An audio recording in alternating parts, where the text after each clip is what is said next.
Welcome to the CMO Scoop. I'm your host, Lara August. I'm the CEO of Robot Creative. We've worked with thousands of what we call very large small businesses. We write marketing plans and provide marketing leadership to companies on a part-time basis. Those consultants are called fractional CMOs, or Chief Marketing Officers. We have a growing network of CMOs that we place with clients. Each of these CMOs brings their unique background and perspective to the table, and I wanted to take advantage of that. So every month, I'll be having a conversation with one of the CMOs, and we'll cover topics and recurring themes that we see in the businesses that we work with. Today, my guest is Belinda Gudmundsson. She's our creative director here at Robot Creative, and she has an incredible background that we're going to get into in just a minute.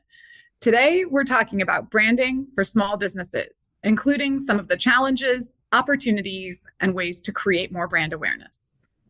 So let's dig right in. Belinda, we feel so privileged to have you here at Robot.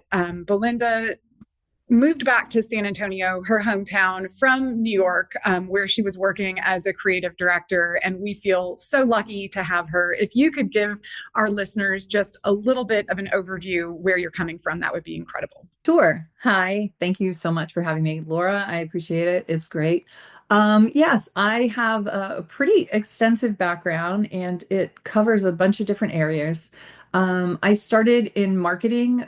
Specifically, I was a marketing director for a regional drug firm for several years and did all of the brand development and creative development for them. I then moved into more of a media perspective, a media creative director. I developed a production department, so I've got an extensive video background where I worked in developing a production facility, hiring, bringing on equipment, bringing on teams, and all of that included, of course, creative development for video content and for branding content. I then moved into long form development. So I was able to be the executive producer for a long form 30-minute television show, which of course included its own branding, which was another beast, so to say. And then moved my way up to more of a national creative director, working with a Spectrum Reach team for several years, through the merger of Time Warner and Spectrum and Bright House Media, to work with an amazing team in New York and do the rebranding for those three organizations when they merged together, and then was able to take that and work with companies across the country to help build brands, develop campaigns, have cohesive marketing, from every channel to social to video to television. So I love creative. I love working with small businesses. When I came back here, one of the things that I loved about Robot was that you do foster that small business approach in helping companies that are either starting out or that might be struggling or that might be changing and moving into different realms. And I loved the idea of being able to help them. I'd had a lot of corporate background, but I love the small business owner and working personally with generational owners, et cetera. So that's where I come from. Well, and we are so glad to have all of that big business expertise and to bring that and make that available for the entrepreneurs. And like you said, second generation, we have a lot of second, even third generation customers that are within very established small businesses. So love to have that perspective. You kind of know what happens next on the business growth continuum, right? So let's just dive right in. So the word branding can mean a lot of different things to different people. So I think we need to just begin by talking about what branding is. So branding does mean a lot of different things to a lot of people. But branding is a perception. Branding is what people think you are, what your identity is as a company, as a product, as a service, whatever it might be. The brand that you have is that perception that people have. When you're starting out, you have the ability to hone that brand and put information out there, your voice, your tone, your visual identity, your colors, to have people buy into what you perceive yourself as. The older you get as a brand, the bigger that gets, and people have their brand perceptions. And if you do your job well, then those things match. Your brand perception, who you think you are, is who your audience and the consumer thinks you are. And that is ultimately the goal of a brand, is developing that brand so that it's recognizable, it's authentic, it's distinctive, and you are representing what your brand is to the general public. Thank you. So I think sometimes we have small businesses in particular that think of branding as like it's a logo, or I think many people have evolved beyond this at that point, but I think that there's still somewhat of a limited thinking to refer to a brand as what we would just consider the visual identity. So it's the logo, it's the colors, it's the fonts, maybe it's some messaging, and all of those are really important parts of a brand. But I love that you touched on something that is the perception of the audience really completes what that brand is. And so that could include your reviews, right? If you have really great or really horrible reviews, those follow your brand around. If somebody roasts you on Reddit or recommends you on Reddit, and also political views, right? Like, or even religious. Like, we work with small businesses, so we have owners, and I'm going to say it's the great thing about America is that we're free to, express our opinions and to share our political or religious beliefs, but those become part of the company as well. And I think sometimes that's very intentional, and sometimes it might be unintentional or have unintended consequences. So we definitely like to think of branding as this holistic, comprehensive view of everything that people are perceiving about you. And obviously, we can't control all of that from the outset, but we want to start businesses off on the best foot with a really strong identity, strong messaging, and, maybe be in charge of that. It's interesting too, because not only is it that type of perception, but you look at generational perception. So a brand that's been around for a very long time, an older generation might have a different perception of that brand than a younger generation based on what that brand is. And that's one of the struggles nowadays for businesses that have been around for a long time, is they seem older and crustier to a younger generation. And how do you make that brand fresh, and how do you speak to them in a different way that's going to be meaningful but still authentic and not change your brand? So those are some of the challenges you face with especially older brands. Absolutely. And we're going to dig into maybe when we would need to do a rebrand. So that's definitely something that we want to talk about. So you've worked at really large businesses. When we talk about developing a comprehensive brand, on the one end, you've got a logo and some colors and fonts and messaging, but talk to us a little bit in the audience about, what a really comprehensive brand looks like that you can control and develop for a larger business. Sure. Well, it's very much those things, but it is how you translate your brand to different mediums. How you, as we were talking about generationally, how you translate your brand to different generations that you might want to touch on. It's a comprehensive approach of what vehicles am I going to use? Sometimes it's what vehicles can I afford, but what vehicles am I going to use to get my brand out there, to get my messaging out there, to utilize, whether it be print, whether it be video, whether it be social. Your website conveys a huge brand message to consumers as to who you are and what you do. And being really strategic about how you spend your money going to market for those brands, whether it be a new brand or whether it be an older brand, is making sure that you are budgeting the right amount of money on the right vehicle, and that your message is going to resonate with your consumer, but also resonate on that vehicle. Because how you message on TikTok is really different from how you message on Facebook, or what you would do for a cable commercial or a broadcast commercial. You want your brand to be authentic and the same, but the messaging might be a little different because those things are consumed differently.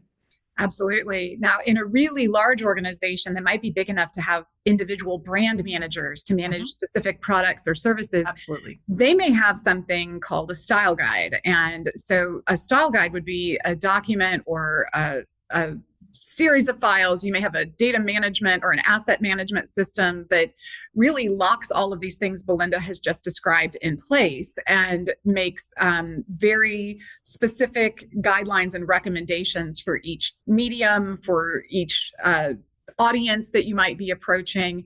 And I definitely see that as a challenge with small businesses. Just creating a style guide can feel like a big effort, but without it, I feel like you can have vendors just kind of running rampant, right? Right. Absolutely. And it's not just small businesses. You'd be surprised. Larger organizations have divisions across the country or individual sales departments across the country or markets that there's somebody creative in an office that decides that font is boring and all of a sudden they're changing your brand font and then you look different in one market from another market. So it is very important to decide on a visual identity, decide on your voice, decide on the tone, decide on the color palette, decide on the fonts, and to stick with them across everything, because otherwise it gets a little confusing and then all of a sudden your brand gets really washed out and is not cohesive across everywhere that you're running, and that can be a really bad thing. Yeah. And you know what? It's so funny that you mentioned that the designers want to be creative, right? I studied design. I began as a designer, and my goal was to reinvent everything. It was to make everything exceptional. And so most designers don't become designers with the intention of just following a brand style guide. Like, that frankly sounds a little bit boring if you're just entering the design field. So I do think business owners need to somewhat be aware of the vendors who employ graphic designers who love their jobs and who want to be creative. But once you've really established that brand, it's kind of the last thing you want. We're creative within boundaries, right? You have to stay within the guidelines of the brand. And that can actually be challenging to manage, I've found. Mm-hmm. Absolutely. Yeah, it is difficult. And brands, over time, there is some flexibility that you want to change things. You want to freshen them sometimes. Brands go through rebrands all the time. Is it because you've added a new division? Is it because you've merged companies and all of a sudden you're putting together different brands and trying to pull all of them together to make it cohesive? Is it because of a generational change? You've got the third generation is now taking over that brand and they want to revise it. They want to change it. So it is wonderful to be creative. The designers always want to be the ones who create the style guide, not the ones that follow it. But hopefully, if you've developed a really smart, really strategic brand, then you're happy and proud of what you have and you want it to be everywhere. You don't want to change it. So yeah. And I think a tip for small businesses, a way that you can start, is that if you are using different vendors, which there's just a reality to it, sometimes they're helping you create your brand along the way, where you start out with maybe a logo and a basic visual identity, and then you do some ads that you like, and then you have a website vendor. Capture all of that in one place. Just capture it into a document. Look at how all of them look together, and make sure that they're cohesive, as you're approving the work by each of these vendors, but then lock it down. And then each time you go to a new vendor, this document kind of grows and you're giving everyone some guidelines that they can follow. So it doesn't have to be a beautiful corporate 500-page binder to start capturing your visual identity in a style guide. You can just start with baby steps by capturing what you're already doing. Mm-hmm.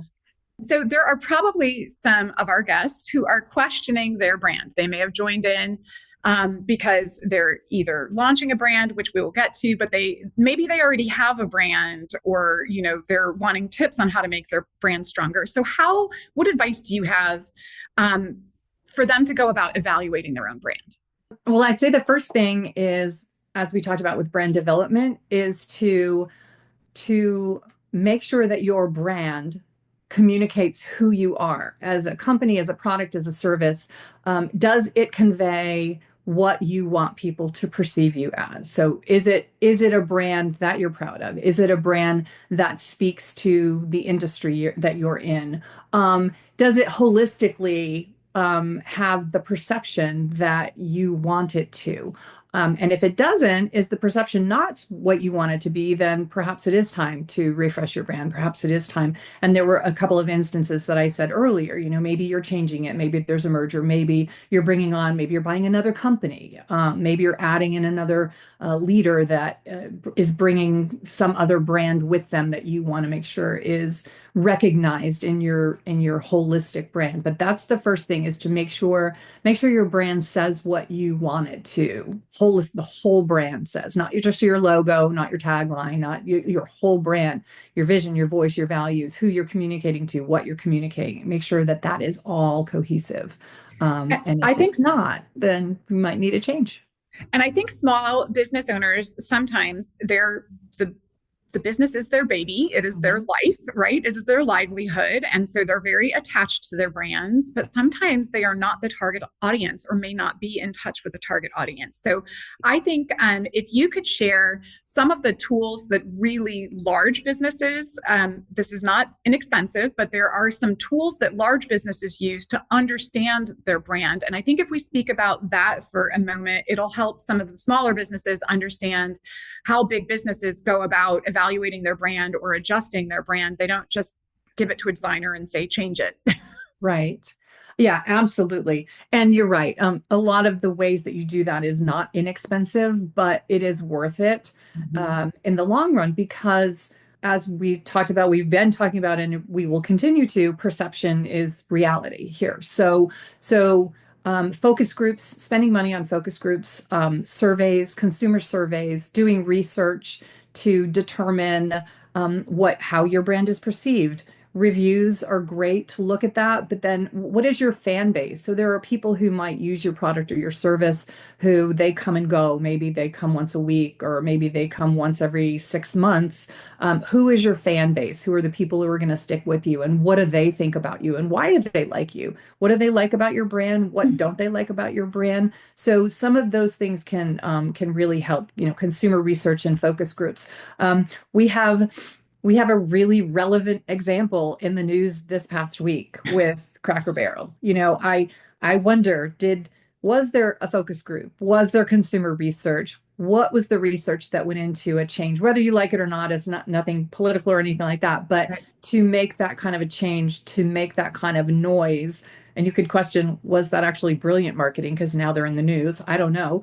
But you have to wonder if they know their customer. Did they know their fan base really well before they decided to make that change? And was the change to accomplish XYZ? They wanted to bring in a younger generation. A lot of times that's really hard to do without alienating your fan base as it is. So it's a really fine line, and it's really difficult. So research. Do as much research as you can.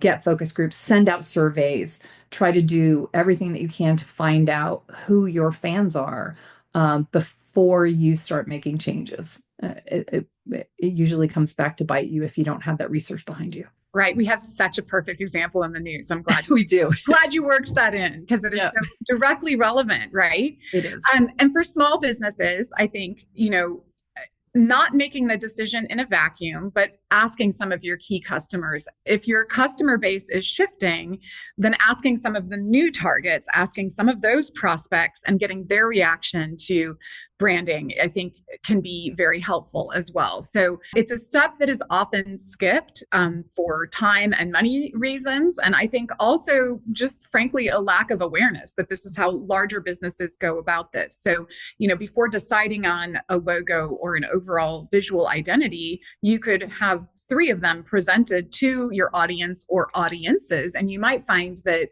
maybe you have several different generations or different product or services that you sell, and the brand has to work for all of them.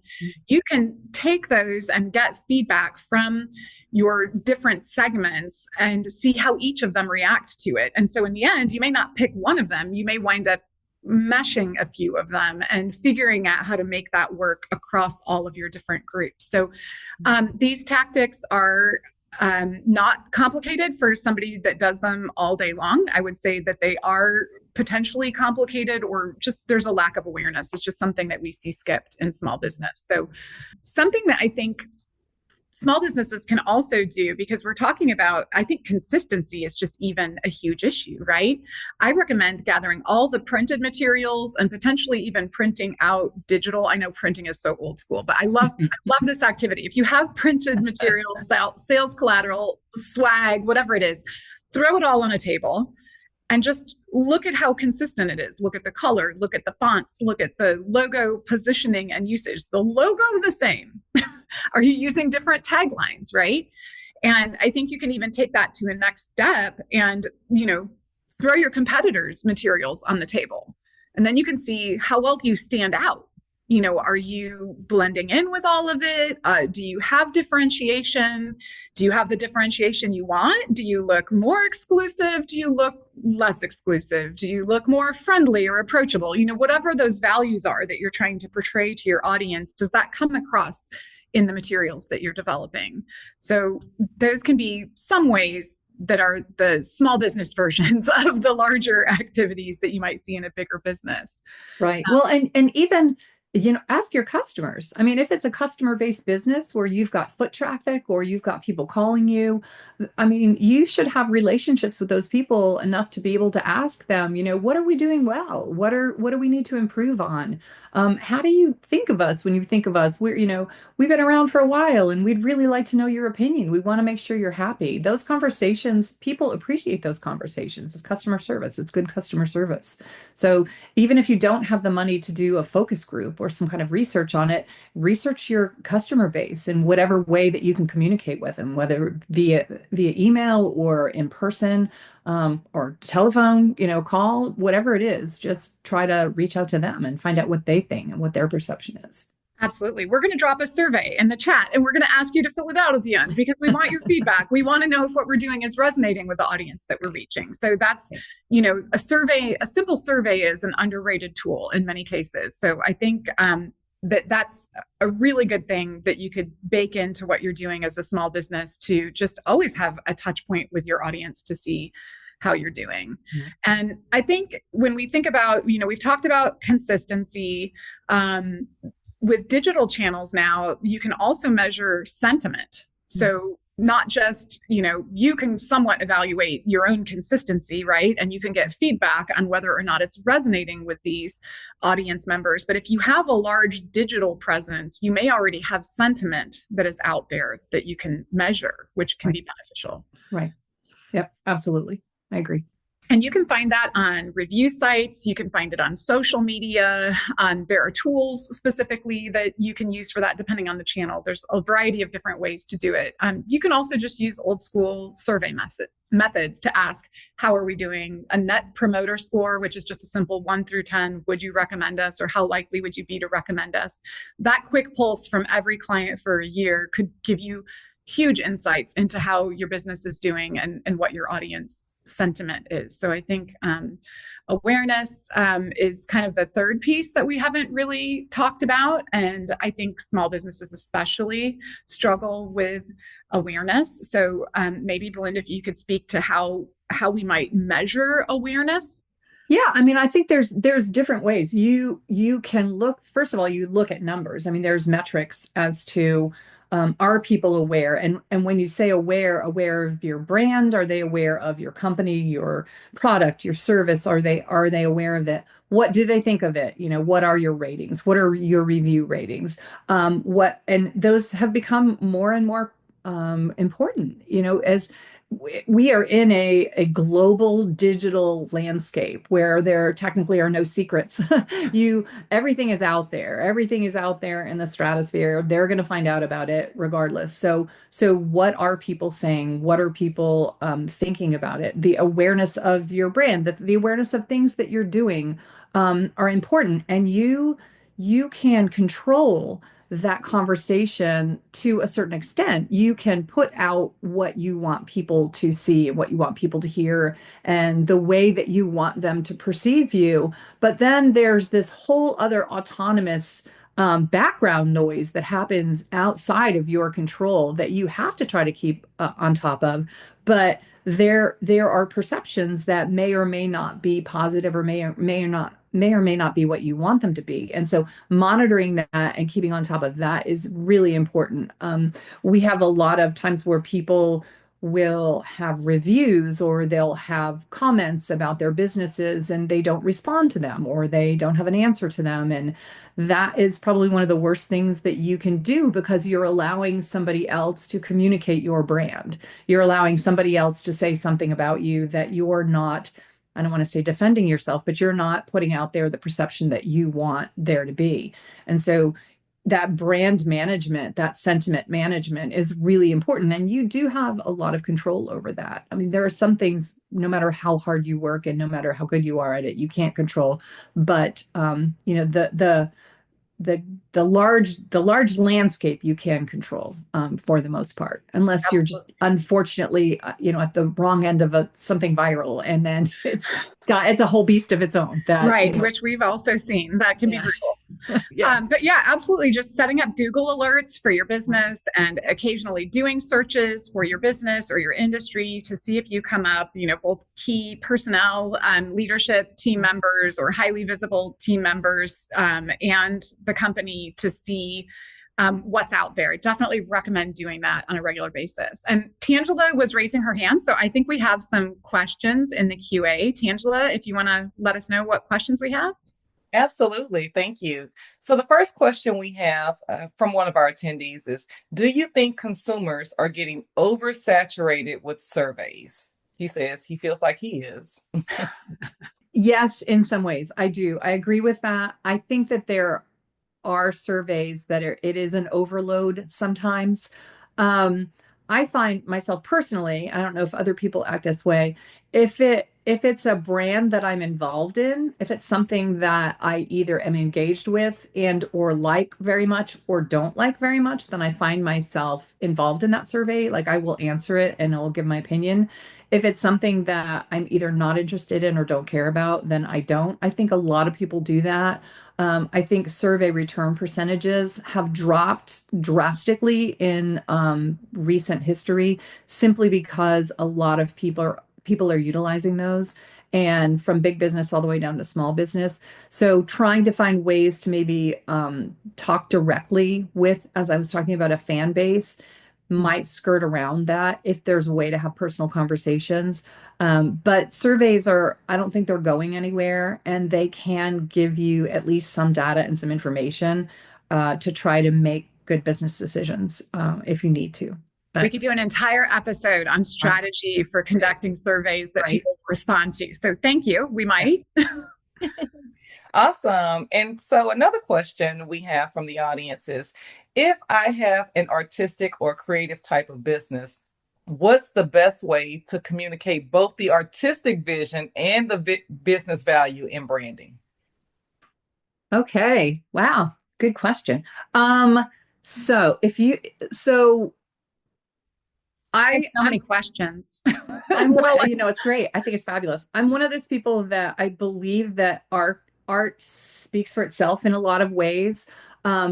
People who are creative and who have the creative bent, who are either designers or artists, or they have the advantage over people who maybe don't think that way because they can create something that's really compelling. They can develop something that's eye-catching, that's unusual, that's different, that sometimes a lot of people who don't necessarily have that bent can do. So I would say keep the artistic side of it. But what I would also say, as I'm always going to go back on, because I think it's really important, is do your homework, do your research, make sure that your business proposition makes sense, make sure that there's a really good strategy behind how you position yourself, and how do your competitors position themselves? How does somebody who might be in your same industry go to market? What do they look like? What are they saying? So it's really important to stay close to your industry, but then find that way to be authentic and to stand out. And therein lies the challenge, right? I make it sound like it's so easy, and it's not. But make sure that you have the research and the strategy behind you to know what you're going up against and to know what somebody who's looking for your service, and I'm not sure exactly what it is, but what they would be looking for. What do they want? What do they want in a brand, in a service, in something that you would provide? and then make sure that you speak to that when you go to market. Make sure that all of your communication, the things that you utilize, the artistic, not only the language, but the visuals that you use speak to those things that a person would be looking for. And I have to be a little vague there because I'm not exactly sure what your business is, but it sounds interesting. I know, So that's why I was like, I have so many more questions. So taking just a sidestep for a moment, I wanted to make sure that we talk about naming also, which is just another beast entirely. And both you and I have been at this for a while. And I was hoping you could start by just talking about how naming has evolved since you started in the industry. Well, back in 12, no, so it's really difficult. It's really difficult. And obviously, because we are in a global digital age, it is very difficult to be original. It's really hard to find something that is unique. But making sure that what your name is speaks to your brand, speaks to what you do is really important. Making sure that you can utilize that brand. Is there a URL available? Can you actually get a website with your name, or are you going to have to name it something underscore dash something, whatever, 123, because you can't get the name? So that's probably not the best thing, because then that means that name is already out there. It's already a brand. So those things are interesting. However, you have squatters who get URLs everywhere and they're sitting on, 14 different websites. Yeah. Thanks, Laura. Sitting on those 14 different websites. And sometimes it's worth it to maybe negotiate and see if you can get it, if it's really important to you. I think it's really fascinating because there's so many companies, especially family companies, generational companies, that are their family name company, or the letters of their, their first, middle, and last name, first thing, or their the first initials of the people who are the leadership team, the founders of a company. And those are fairly easy because you just have letters, but are they really unique and compelling? It's difficult to get common names trademarked now. It's difficult to get URLs for them because they're gone. So being creative and finding ways to maybe position yourself a little bit differently than you would is going to be important. But make sure that you can own that brand, whatever that name is. If you want to come up with an Uber, which is brilliant, if you want to come up with that, make sure you can own that brand completely, and that somebody else isn't squatting on, or somebody else doesn't have it, and then you'll be able to brand it. So Yeah. hopefully that answers your question. The URLs have definitely become the hot button challenge with creating a brand. And I think just for anybody that's interested in knowing just historically how names have evolved, just Google like the history of business names or the evolution of business names to get a historical perspective on how they've evolved. It's super fascinating to see how we went from like literal words, maybe with a dose of creative, to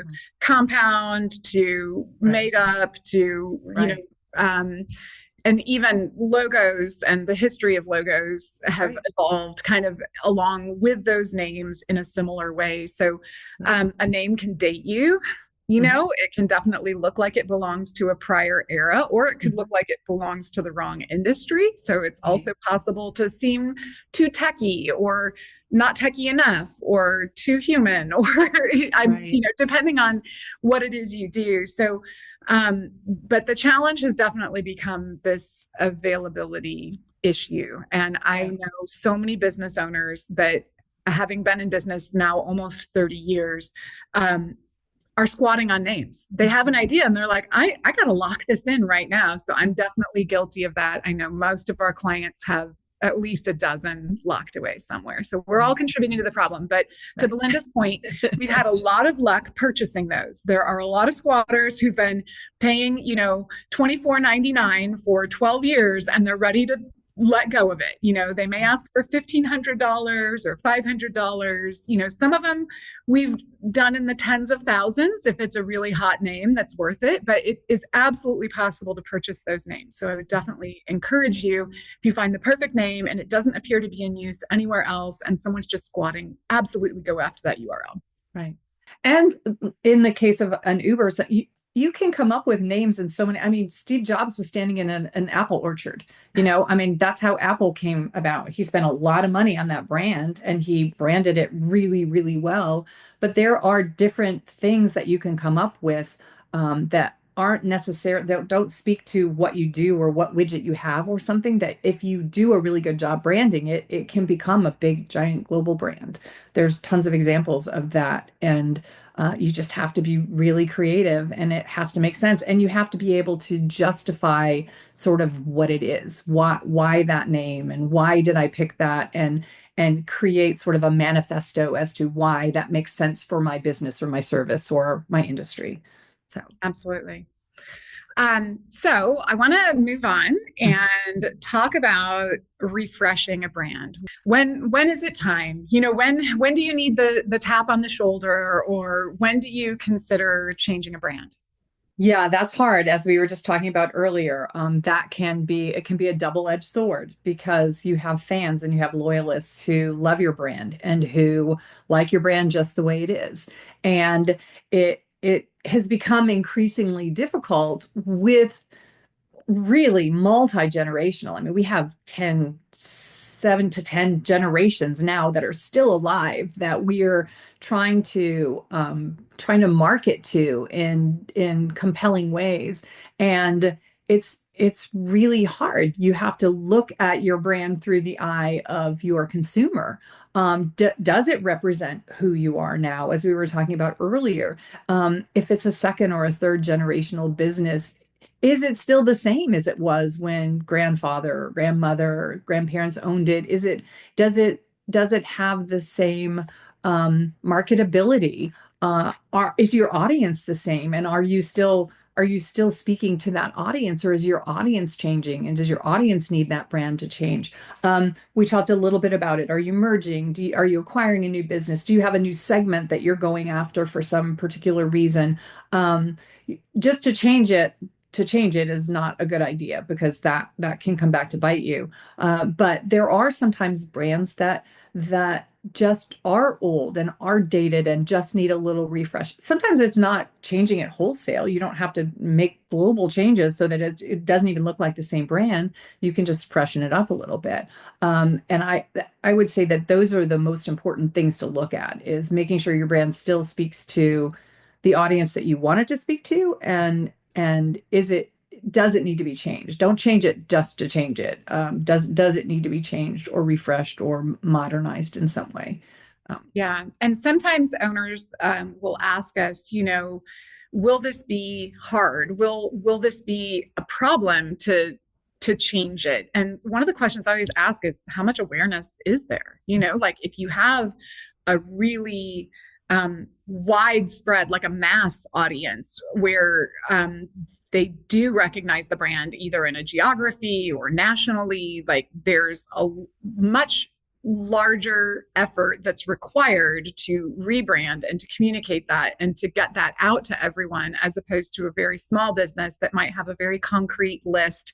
And, the clients or prospects may be very easy to transition. So those are kind of some of the things to think about too, is how large is your audience? How challenging will the rebrand be? In larger businesses, having a checklist of where is the brand applied? This is something I thought we should probably make a checklist or a resource for it. I'll throw it on the website at some point, that is like, let's consider everywhere that your logo, your colors, your fonts, your branding has been added into some aspect of the business. So it's going to be everything from like signage to apparel to labels, tags, vehicle wraps. Yeah. I mean, you name it. Some of those can be like digital usually can be lightning fast and easy to change out. But when you get into like concrete, like physical signage, lots of apparel that, if you have hundreds of employees and you have to like get everybody wearing the same shirt at the same time, it's just a completely different deal. Or vehicle wraps that are much more expensive. Large budget. Yes. So, yeah. And you can prioritize that. You don't always have to redo everything all at the same time. For smaller businesses, a lot of times we say, if the brand, especially if the brand is refreshing and not completely being redone, right? Like you can sometimes, if it's obviously still part of the same family, you can use up the rest of your collateral material before you print new.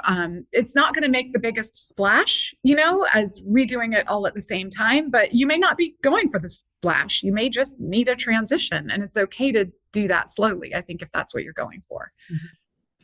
Absolutely.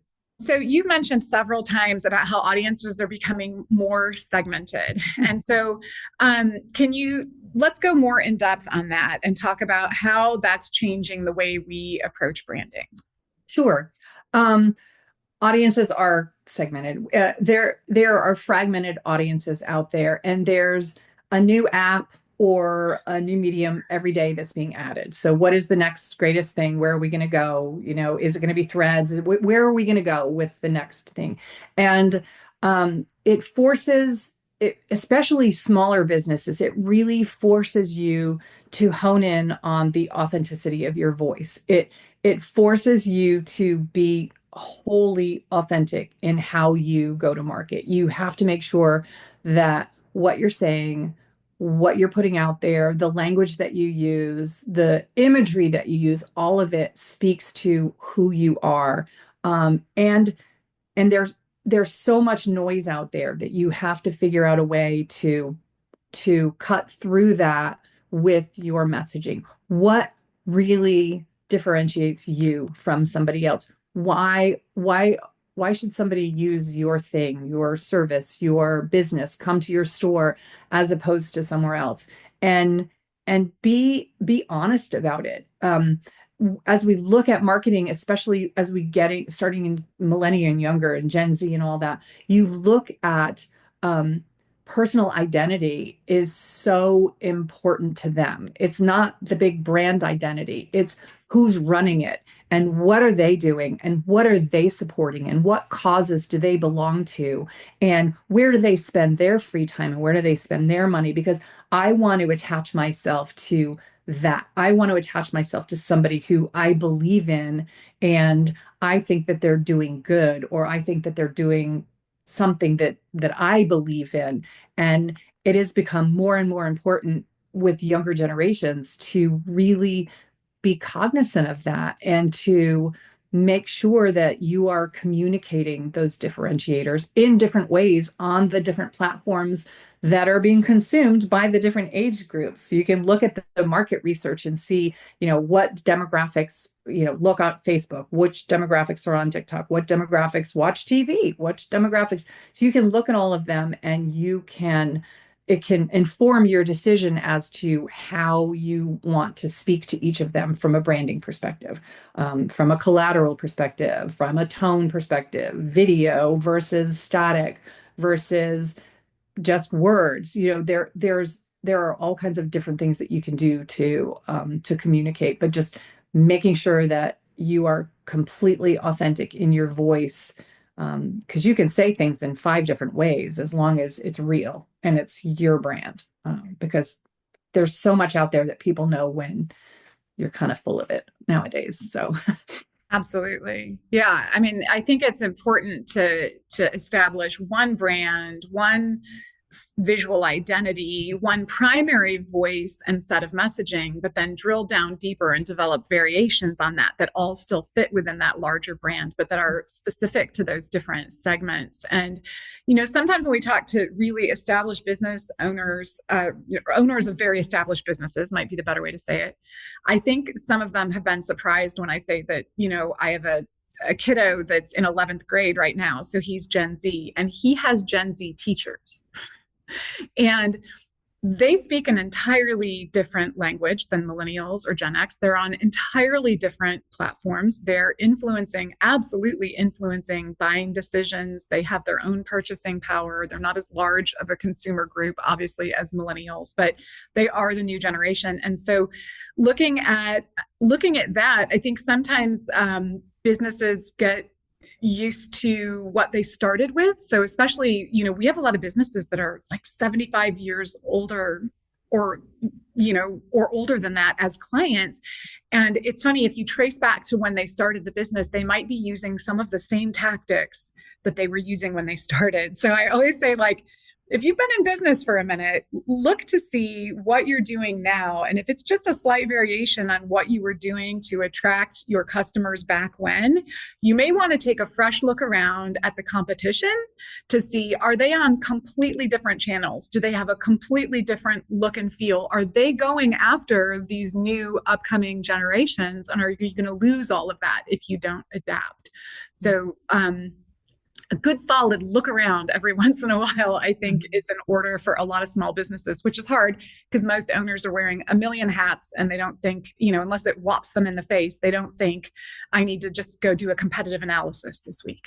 Right. It's not on anybody's to-do list that I'm aware of.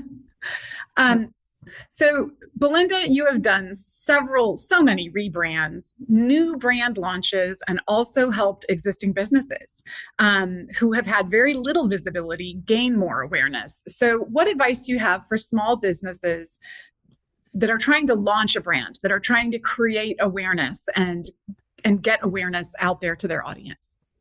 Okay, so I think probably the most important thing is to make sure you're ready.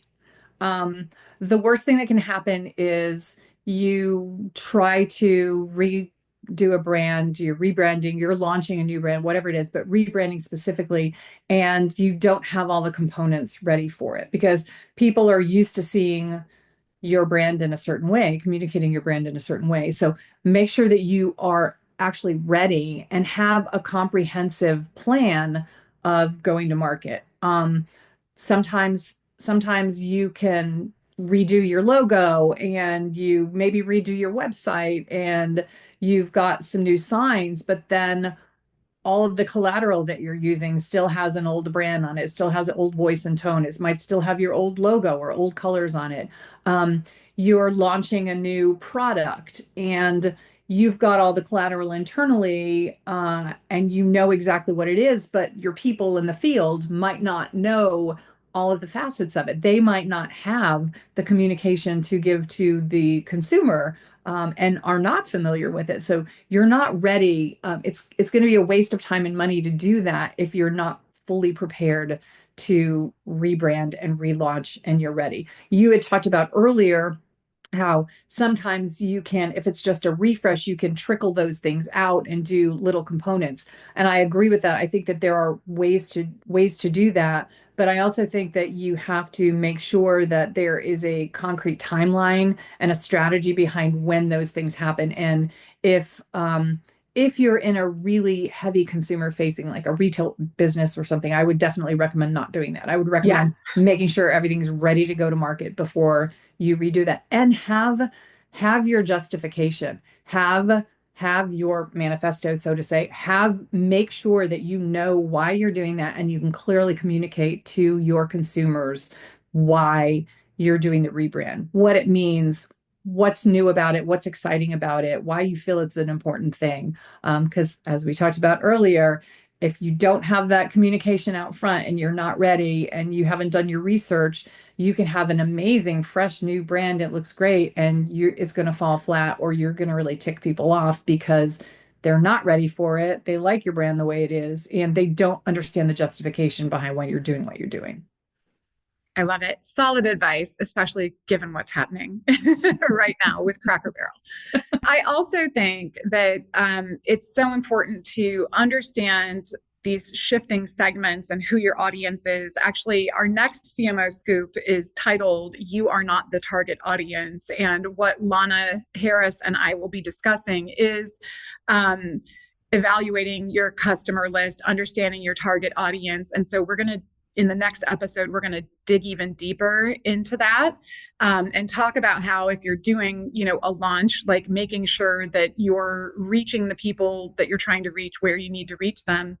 But I think, we work with a lot of small businesses, and I've, definitely seen where there may be some hiccups when they try to launch, or they maybe don't make enough of a splash about it. To me, that's probably the worst, is just to spend all of this money on developing a new brand or doing a significant rebrand and then not launching it. Right. Like, you've gone through all of this effort, and there is time and expense related to that, and it is a process, and a lot of times they're just so happy to have it done that they don't follow through that next step, which is, now let's really make sure our entire audience is aware of this and aware of the why. So I'm glad that you talked about messaging that why. It's really important. Yeah. Because the worst thing that you can do is just, I created my logo and I've got new signage and everything. I built it, they will come, because there's just too much noise out there. There's too many competitors, regardless of what industry you're in, that you've got to figure out a way to market, because everybody is being marketed to every single minute of every day. And if you're not part of that mix, then chances are you won't be heard in some way. I think that's a perfect way to wrap this up. So if you're creating a brand, make sure it resonates with your audience, make sure that it's in the right places so that your audience can hear it. Make sure you actually take the time to launch it and to get that word out. So just some summarizing and parting thoughts. Thank you all for joining us here today. We do have, if you haven't caught it already, the link to the brief survey that's in the chat. So please take a moment to give us some feedback. Our next live stream and live recording will be on Thursday, September 18th at noon. Lana Harris, who is Robot's marketing director, is going to be the guest, and we'll be discussing the importance of deeply understanding your target audiences. You can follow us on Eventbrite for notifications about upcoming live episodes. And past episodes are now available on YouTube. So we should have the link to that in the chat as well. And this is worth mentioning, we don't have permission to message you outside of Eventbrite unless you opt in. So the best way to stay in touch is to join our mailing list. We'll notify you of upcoming episodes, but also give you access to articles and tools that are not available through Eventbrite. So you can get there from our homepage. There's an email sign-up box, or Zari may even have the direct link into our MailChimp. So we would love to have you join our list and stay in touch. Thank you so much for joining this live recording of the CMO Scoop.